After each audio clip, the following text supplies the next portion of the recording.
দিকে যাইতেছে এবং চরম পর্যায়ে যাইতেছে এবং ভবিষ্যৎ খুবই অন্ধকারের দিকে যাইতেছে। একদম চরম, দেশটা এমনিতেই চরম চরম বিপর্যয়ের মধ্যে, বিপর্যস্ত অবস্থায়, চরম চরম বিপর্যয়ের মধ্যে দেশ অবস্থান করে, একদম একেবারে মানে শেষ পর্যায়ে। এখন ওই যে একটু আগে বললাম যেটা, এখন যে পরিস্থিতি দাঁড়াইছে এখান থেকে ব্যাক করা ছাড়া আর কোনো রাস্তা নাই। সেই ক্ষেত্রে ব্যাকটা কিভাবে হবে? কোনো নিয়ম মানে আমাদের দ্বারা কোনো রাজনৈতিক দলে, হ্যাঁ, আমাদের এই এই প্রচলিত রাজনৈতিক দল বা নেতৃত্বের দ্বারা ব্যাক করার কোনো সুযোগ নাই। আমরা একটা সময় শুনতাম তৃতীয় পক্ষ, তৃতীয় পক্ষ, তৃতীয় পক্ষ।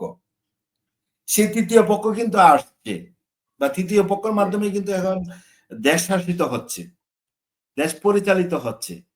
তো এই তৃতীয় পক্ষের সুফলটা কি আমরা প্রধান দুইটা তিনটা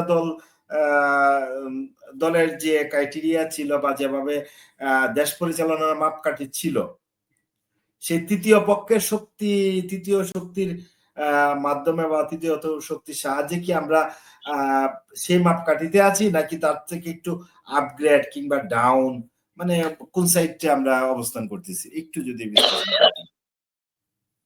যে আমাদের বিশিষ্টজনরা মানে নানান সময় নানান ভাবে মানে বলতো যে আমরা তৃতীয় শক্তি উত্থানের দিকে আমরা দাবিত হচ্ছি, বা তৃতীয় শক্তি পারে আমাদেরকে একমাত্র মুক্তির দিশারি হয়ে সামনে আসতে।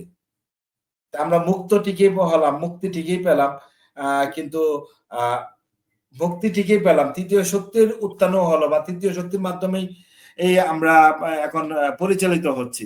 কিন্তু সেই তৃতীয় শক্তি কি জনগণের পালস বুঝতে পারছে?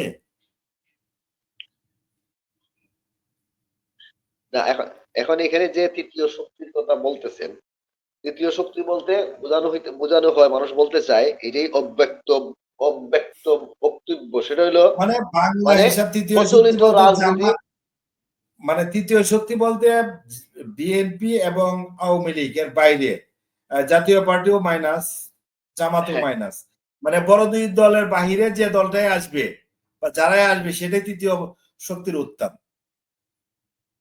সেটা হইতে পারে তৃতীয় শক্তি মানে হইতে পারে প্রচলিত